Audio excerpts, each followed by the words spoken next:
Hello everyone. So this is the second part two of chapter number 9. So in the last session, I already had introduced the topics that we would be discussing in this section. That is the last part of chapter number 9. So monetarist policy. Remember in the previous session, we talked about Keynesian, expansionary or contractionary monetary policy. According to that group, or according to that view, if there is a recessionary gap, then Bank of Canada should increase the money supply. That will reduce interest rate, increase investment, and therefore aggregate demand or aggregate expenditures curve. Now, according to monetarism, monetarism basically, this is an economic school of thought that believes that cyclical fluctuations of GDP and inflation are usually caused by changes in the money supply. So, according to this group, the fluctuation in GDP and inflation is caused by the changes in the money supply. So what do we mean by monetarism? So you will understand what is written here in the very first slide. But let me first talk about equation of exchange, and then I'll tell you what is this view. Okay, let me summarize quickly. This view simply tells you that inflation is a monetary phenomenon. By monetary phenomenon, I mean that whenever Bank of Canada increases money supply in order to solve the problem of unemployment and inflation will occur. So inflation is because of the increase in money supply. So this GDP, that is basically GDP means fluctuation in GDP means employment and unemployment, and inflation. According to this group, this is because of the business cycle. So don't try to fix it. Just try to concentrate on the supply of money, because if Bank of Canada increases supply of money in order to tackle the problem of unemployment, it will lead to inflation in the country. How we are going to actually discuss this monetarist policy in more detail, we have to understand this equation of exchange. MV is equal to PQ. So the quantity of money times the velocity of money. So this capital M is money supply, V is the velocity of money. By velocity of money, I mean how many times you are going to use that, let's say, $5 bill.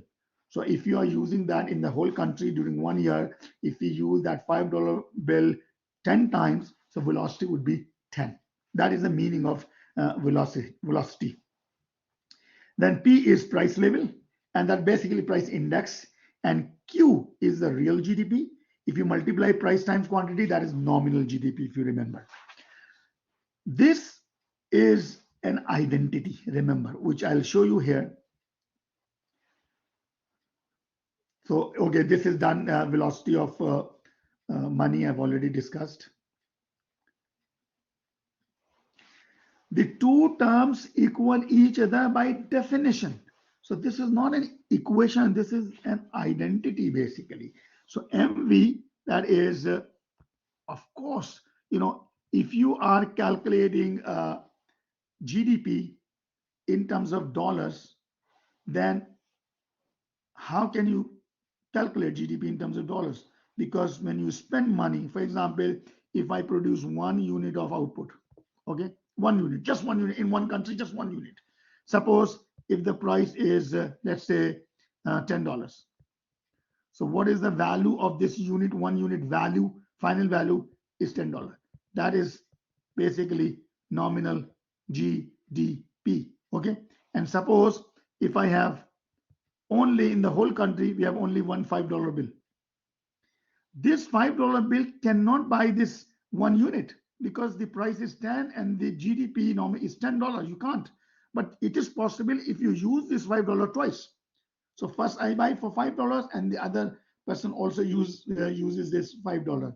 So suppose if the velocity is 2, so 5 times 2 equal to this 10. That is the only possibility.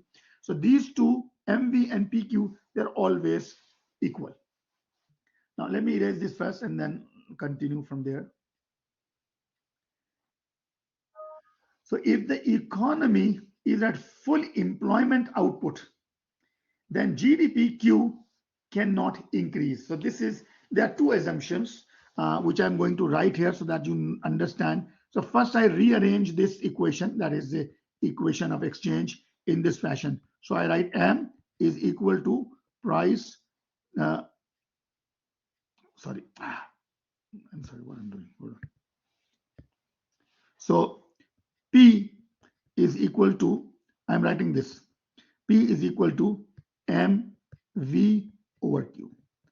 Now the assumption is, we are assuming, and this is pretty logical assumption as well, that velocity is constant. That's why I put a bar on velocity. So we are assuming that velocity of money in a country is more or less the same. It's not changing a lot. So there's not much fluctuation, number one. Number two, if I assume that the economy is operating at full employment, so basically monetarists are, following new classical, if you remember.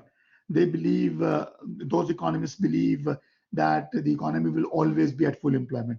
The adjustment process is so fast that you can't see even unemployment in the country. So you will always be operating at full employment level. So if you make this assumption here, and they have actually made this assumption, so Q is also fixed, full employment level of output. Potential GDP. Yes, potential GDP will increase, but in the long run, not every month or every quarter or every 10 months, right? So yes, we do have long run. Over the years, we do have a potential increase in potential GDP. If you have, remember, we did talk about causes of economic growth. That is, if you have increase in labor due to increase in immigration, technology, natural resources, if there's increase in any factors of production, yes, the growth will take place and full employment GDP will also increase over the years. This is what we call economic growth. But here I'm right now assuming that full employment is given as Q. Of course, in the long run, it will increase. Next year, it will increase. But for that year, it is fixed. So V is also fixed. Q is also fixed. Now, if I fix these two, you can see the relationship. It's so simple. If Bank of Canada tries to increase the money supply, you can see what would happen. Price will increase. That is why they are saying that inflation is, they means economists who actually follow this view. Inflation is a monetary phenomenon. So according to them, according to this group, basically, if Bank of Canada increases money supply, that will lead to inflation in the country only. Then what is the solution then? Keynesian solution is, if you have recession or recessionary gap, increase money supply. If you have inflationary gap, decrease money supply. They are saying, or this group is saying, that if Bank of Canada increases money supply, that will lead to inflation. Okay, then what is the solution? What Bank of Canada should do? So according to this group,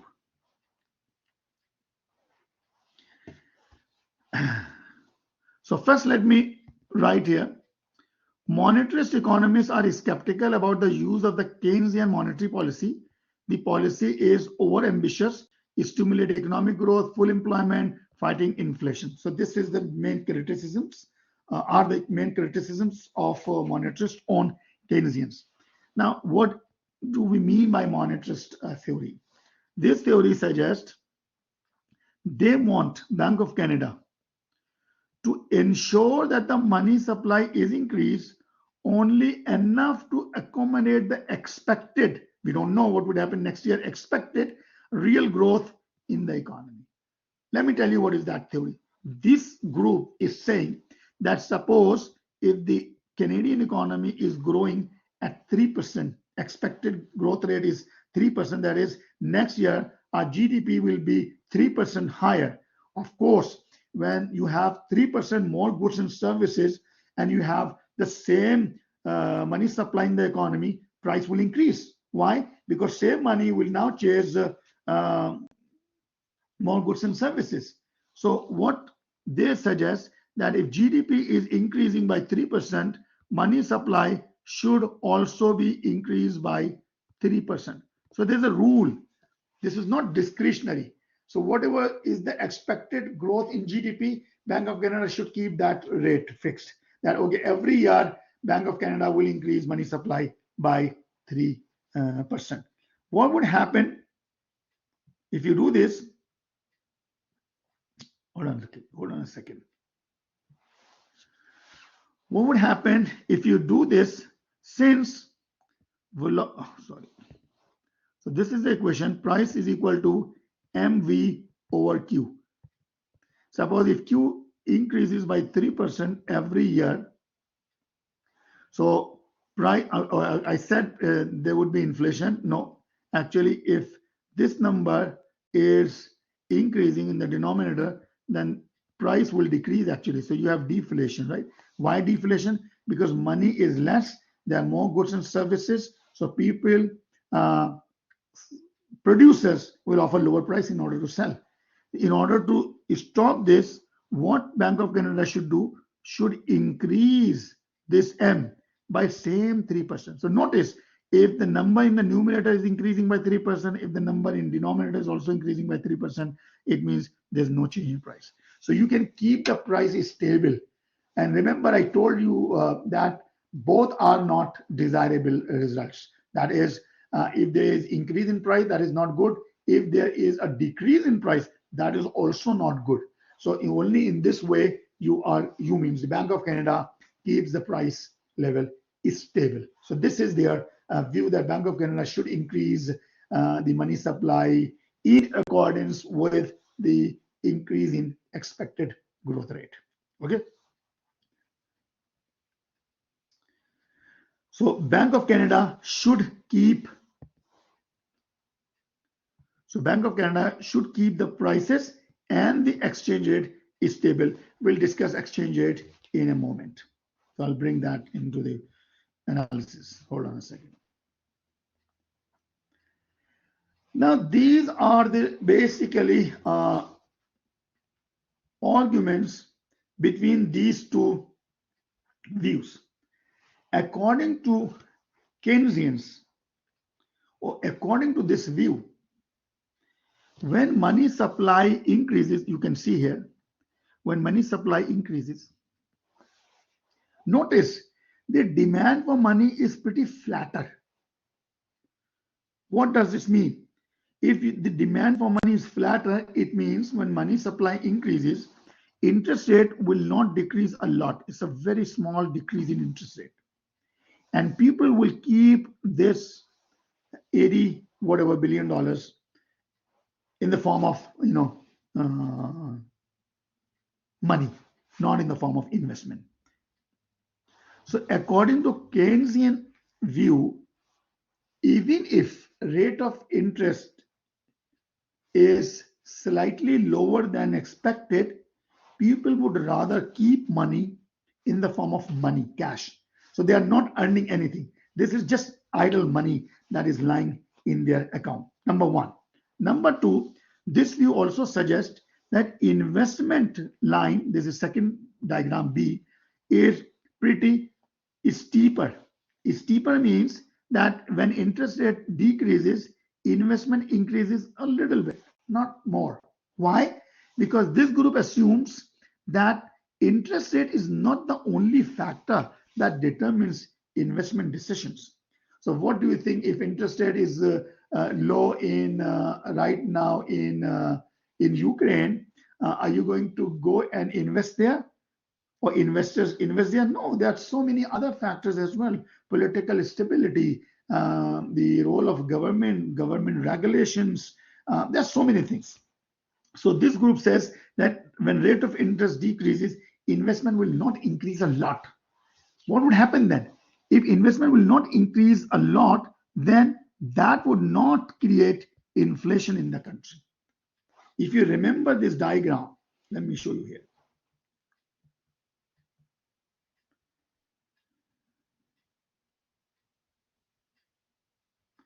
if you see this diagram, so demand curve shifts to the right, and you can see there's inflation slightly. So according to Keynesian view, the increase in aggregate demand is not that much that you are shifting aggregate demand somewhere here and you have huge increase in prices. Why? Because people would rather keep cash in their accounts if interest rate is low, so they keep idle cash. And second, investment is not 100% responsive to only interest rate. There are other factors as well. Now, what monetarists are saying exactly opposite, and this is their argument. Let me go there. So this is their argument. So first point is, according to monetarists, or according to this group says that, even if rate of interest is very low, people are going to invest. Why? Because there's no point keeping your money idle in your bank account and you are not earning anything because you think that rate of interest is low. But that's a debatable issue. I know, it's possible that if interest rate is really, really low, I might be interested in keeping my money in the form of cash or checking account or even saving account rather than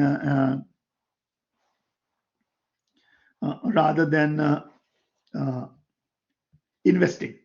So according to monetarists, the money demand curve, that is this curve, let me mark this curve, is pretty steeper. Steeper means what? Steeper means when Bank of Canada increases money supply, interest rate decreases a lot. Okay, interest rate decreases a lot. Okay, interest rate decreases a lot. You know why? Because when money supply increases, you have more money. Then people will buy bonds. They don't want to keep cash with them for asset demand for money. They just go and buy more bonds. What will happen to bonds? The price of bond will increase because everyone wants to buy bond, because according to monetarists, people don't want to hold idle cash for investment purposes only. So price of bond will increase drastically, and that will decrease because I told you the price of bond and rate of return. The rate of return will decrease sharply. One thing. So interest rate decreases a lot compared to Keynesian view.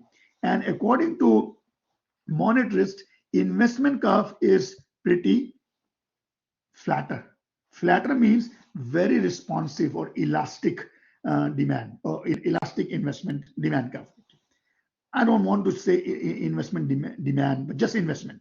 So it's very elastic curve. Elastic means when interest rate decreases, investors are going to invest more, and they will invest a lot.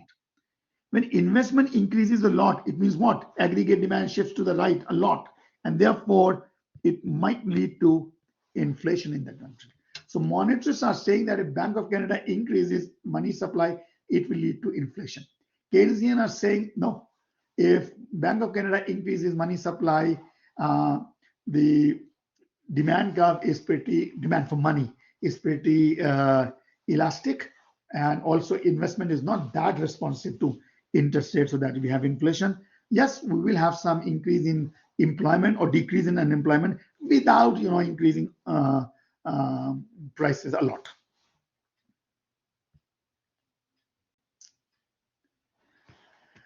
Now, so far we talked about money supply targeting, and in money supply targeting, you have two views. One is that Bank of Canada increases or decreases money supply discretionally in order to address the problems of unemployment and inflation. According to other view, Bank of Canada should increase money supply at the same rate as equal to expected economic growth. So if your GDP is growing at a 3% every year, that Bank of Canada should increase money supply at the same rate, 3%. So there's no discretion. The Bank of Canada cannot control the creation of loans by the commercial bank. Oh, hold on. Just give me a sec. I think I have slightly, I need to show you. Yeah, this is, okay, that's fine. Now, first, let's discuss this. Criticism of money supply targeting. Now, the problem with Bank of Canada is that Bank of Canada cannot accurately predict the supply of money.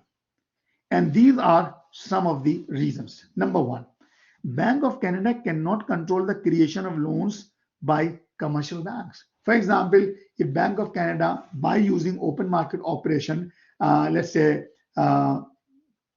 buys government bonds from the bond market, and those who sell those bonds will deposit the money to the commercial banks. So commercial banks have more reserves. But if there's no demand for loans, or if commercial bank doesn't want to give loans to customers, why? Because maybe they are not credible. Banks think that we are not going to recover our money back, and therefore they don't pay. They don't give loans. Bank of Canada can't do anything. So Bank of Canada can definitely increase the reserves of the commercial bank, but cannot guarantee that commercial bank will also loan out that money. That is one problem. Second, the Bank of Canada cannot know for certain what the demand for money is.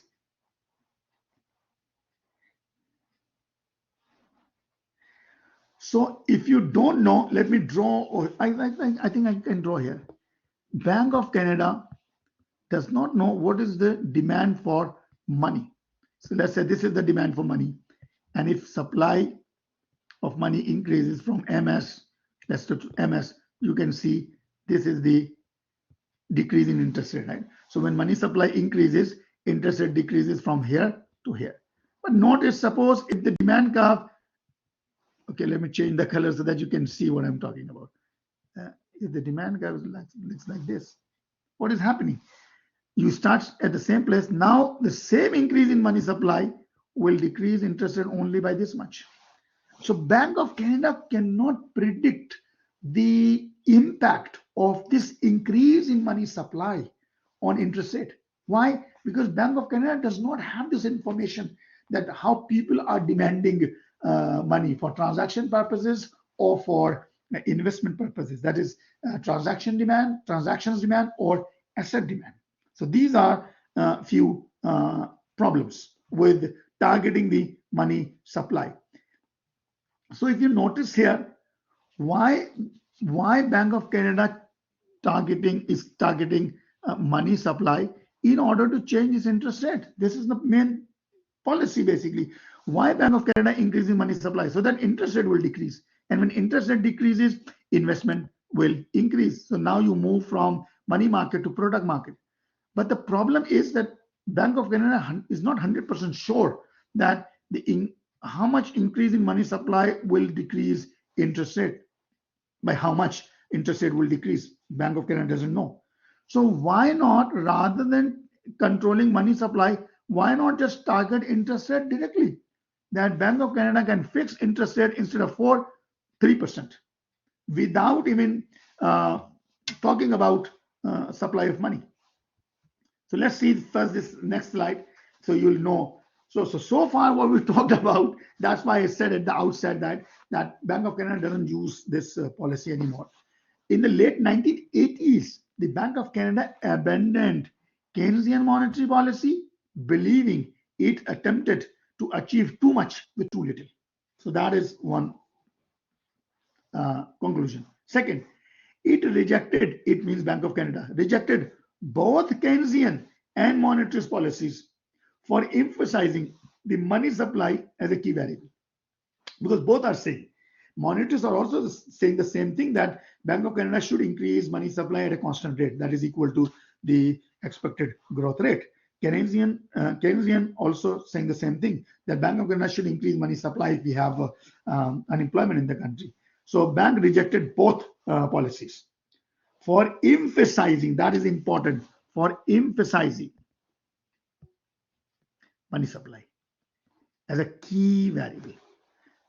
Bank of Canada is not rejecting their views, Bank of Canada is rejecting that in order to achieve these goals, Bank of Canada should not target money supply. So the Bank of Canada began to target interest rate directly as a main policy variable, and see this, and restricted its own role for controlling inflation rates only. So now Bank of Canada is more interested in controlling inflation, not unemployment, inflation, by not increasing or decreasing money supply, but directly controlling interest rate. This is what we call, as you can see the heading of this slide, targeting the interest rate. So let's see how Bank of Canada actually controls this rate of interest and what are different types of rates of interest. So targeting interest rate, if you have this demand curve, suppose,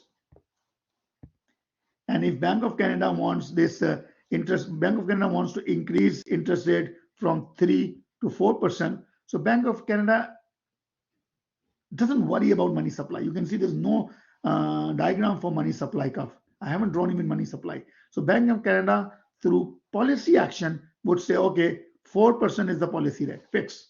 Now I know 4% policy rate means that money supply will decrease from here to here. That is for sure. But rather than targeting this money supply, just control this interest rate directly. How? Let's see how. So the key rate for the Bank of, there are so many different types of interest rates. So is Bank of Canada controlling mortgage rates, prime rates, rates on different loans, personal loans? There's so many different types of loans. Also for lending and for borrowing as well. So if I, open an account and I deposited my money in GICs, I'm also earning interest rate.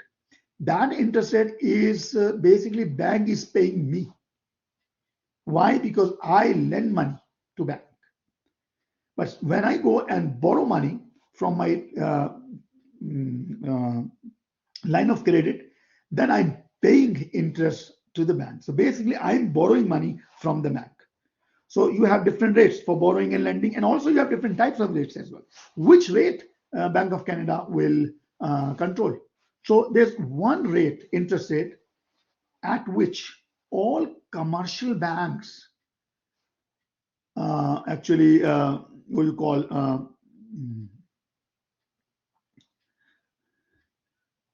charge among themselves for short-term lending and borrowing.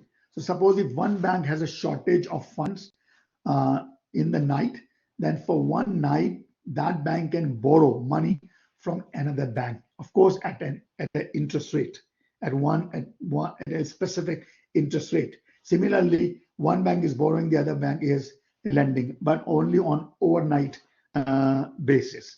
That interest rate is called overnight rate or overnight interest rate. So the key rate for the Bank of Canada is the overnight interest rate. This is the interest rate that commercial banks charge one another on overnight loans. Target for the overnight rate.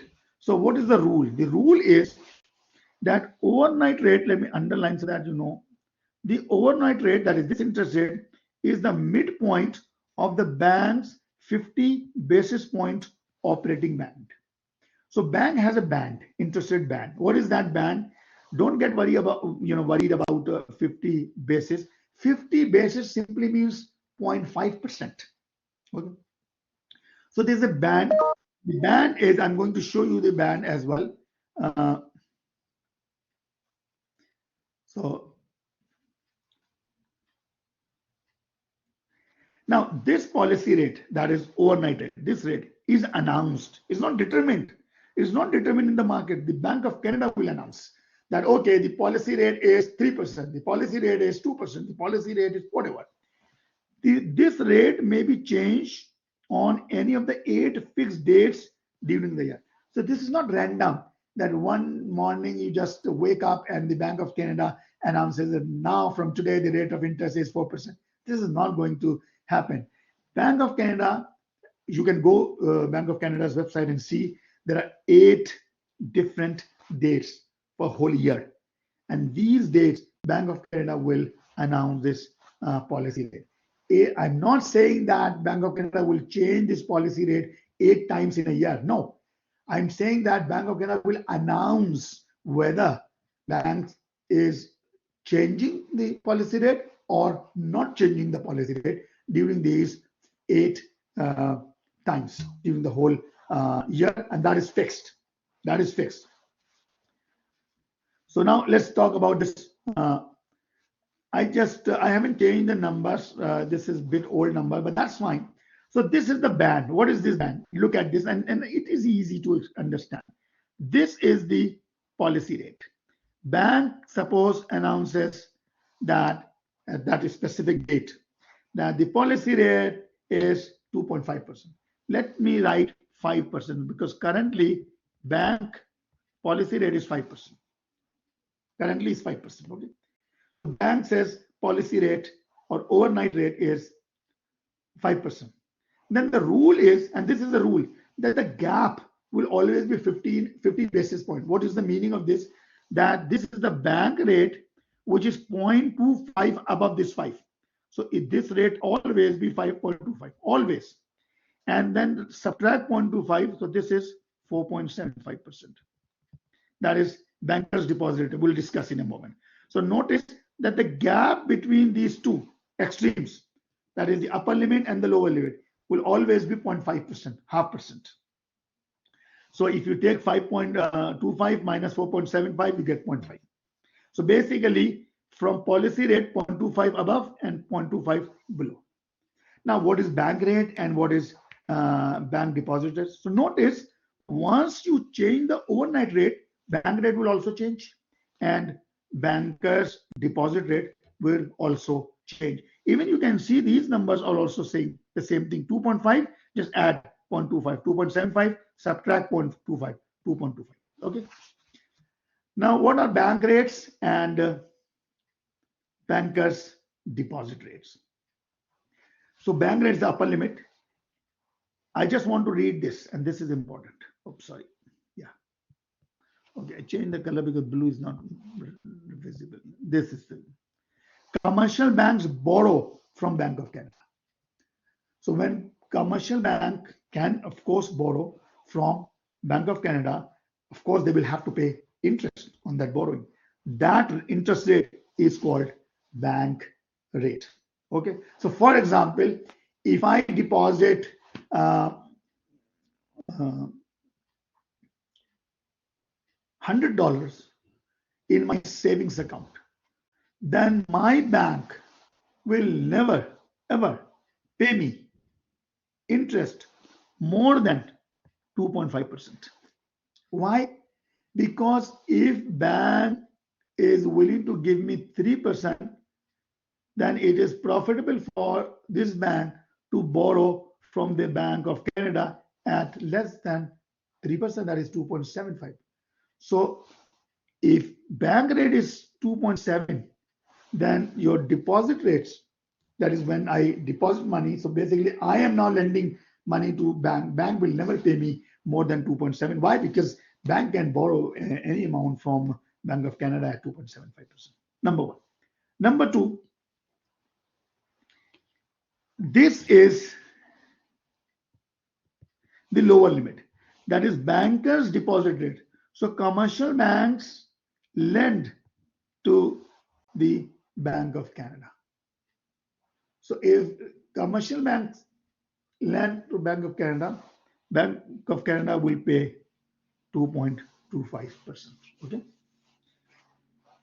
If you understand this, so you know that bank rate is 2.75, overnight rate is 2.5. So bank can easily borrow money on overnight basis at 2.5% because this is the policy rate.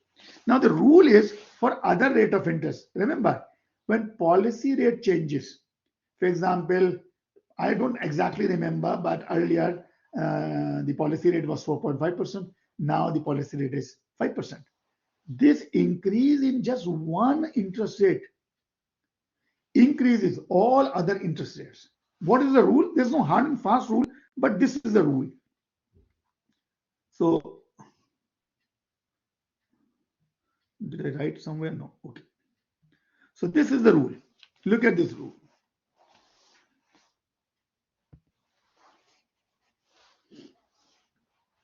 Bank rate, that is one of the many rates that make up the whole interest rate structure. The interest rate commercial banks charge their best customers, prime rate, is just slightly higher than the bank rate.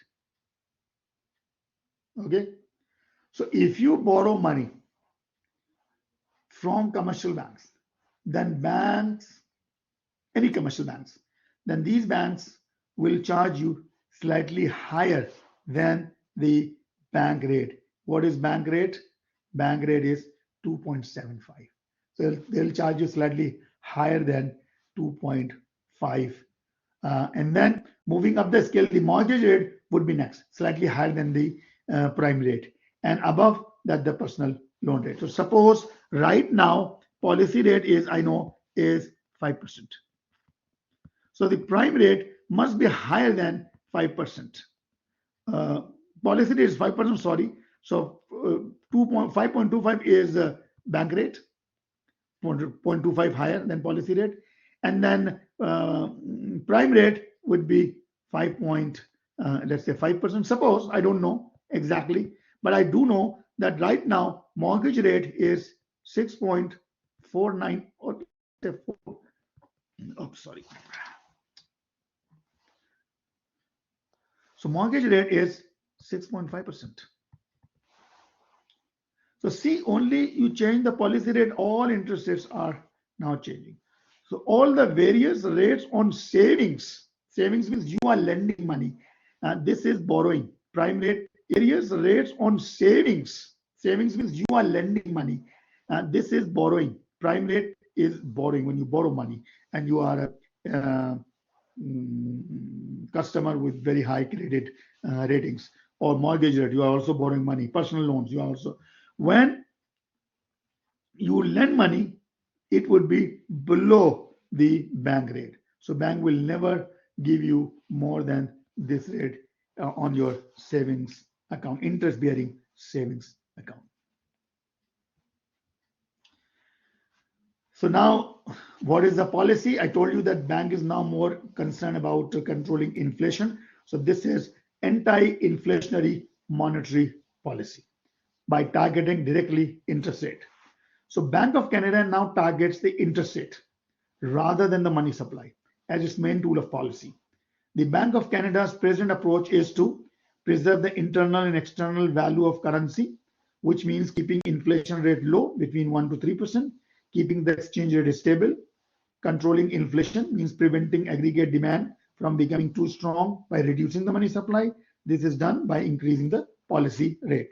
I don't know what to explain, but let's see the next slide.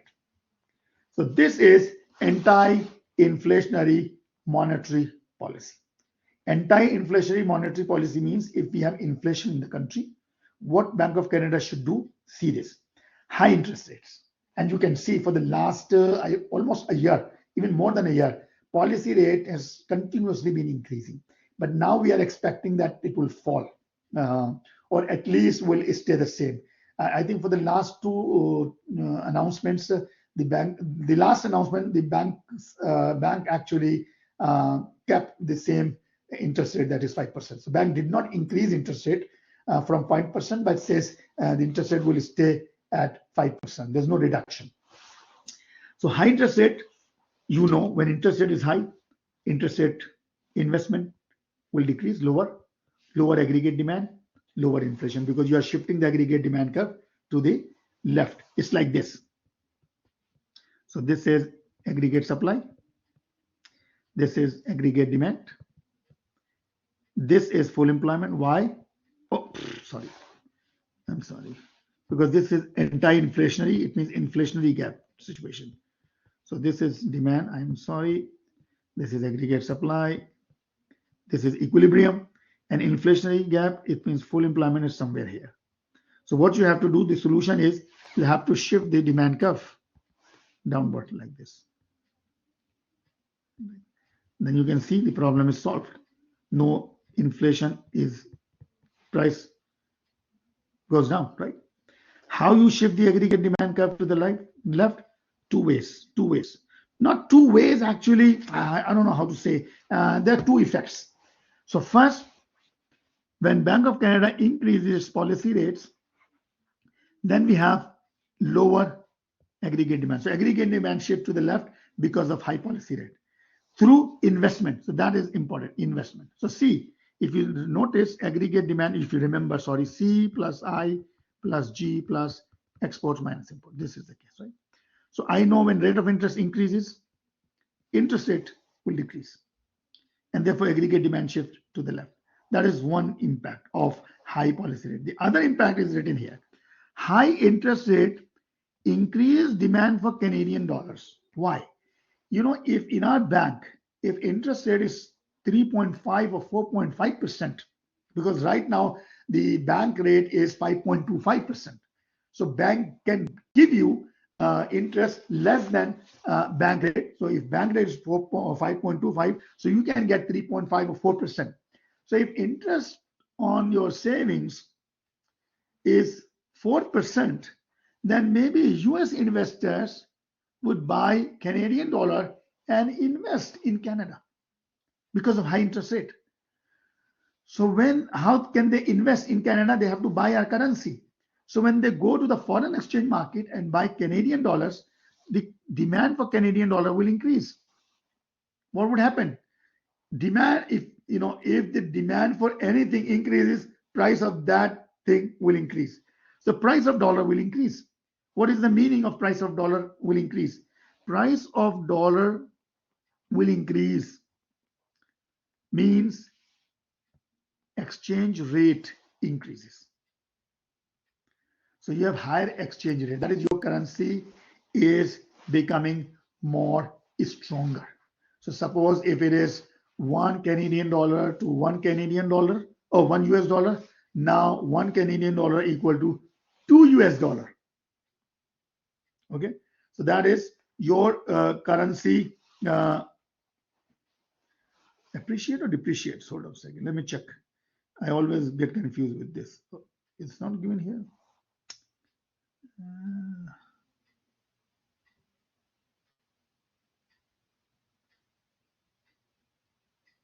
Yeah, so high exchange rate means your currency appreciates. So when your currency appreciates, it means, suppose it was earlier $1 Canadian dollar equal 1 US dollar. Now 1 Canadian dollar equals 2 US dollar because your currency appreciates. What would happen? The US customers, not investors, consumers, they are not going to buy Canadian products. Why? Because it is costly for them. Why? Because if the price of one product in Canada here is $1, before that change, they were paying same 1 US dollar to buy 1 Canadian dollar worth of good. But now they have to pay 2 US dollars to buy $1 price product. So it's expensive. So our export becomes more expensive, not in the country, but outside Canada. So exports will decrease. So you can see we have lower exports, and export is here. So export is also decreasing, and therefore this whole demand curve shifts, aggregate demand curve shifts to the right. So the problem is solved through two channels, one through investment and the other one through exports.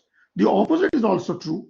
That is, if Bank of Canada, for example, if now we see we have a recession down the road, then Bank of Canada will lower interest rate, then investment will increase. So when interest rate falls in Canada, then Canadian investors, they invest outside Canada where the interest rate is high. So your currency will depreciate, and it is better for Canadian producers to export because of the depreciation of your currency, not appreciate, depreciate. Your currency depreciates, that is lower exchange rate. So you are more competitive in the international market. So it's easier for Canadian producers to export because it has a lower price in terms of another currency, and therefore exports will increase. So investment will increase, export will increase, aggregate demand shifts to the right. Anyway, if you don't understand, then you have to read the textbook as well. Now, criticism of anti-inflationary monetary policy, it overly concerned about controlling inflation. They lose sight of other goals such as economic growth and low unemployment. By using high interest rate to control inflation, the central bank has helped increase the cost of servicing the national debt. That is another issue. If Bank of Canada, keeps increasing interest rate, yes, people are not going to apply for mortgages. People are not going to apply for other loans. So demand will be depressed. Agree, but the federal government will have to pay interest on its own borrowing, and therefore that interest payment will increase. And you can say it's in billions of dollars for debt services payments. This is the last slide that does tell you, I've already mentioned, though superficially, that both are the problems. So if inflation is a problem, deflation is also a problem. So don't think that if prices are decreasing, that's a good sign. And this is what is written here.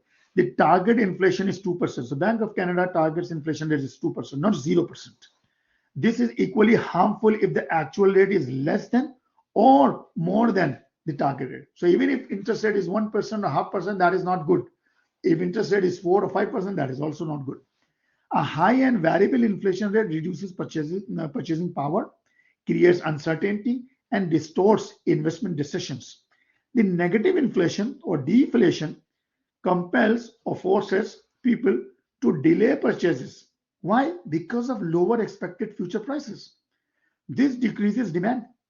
And as prices and wages fall, the real burden of mortgages and other nominal debt commitments increases. Because, if I borrow money and if the price is $10, I have to pay the same $10. But after 1 year, I see the prices are going down. So in real terms, I am paying more money. So this is what is written here: the real burden, not nominal.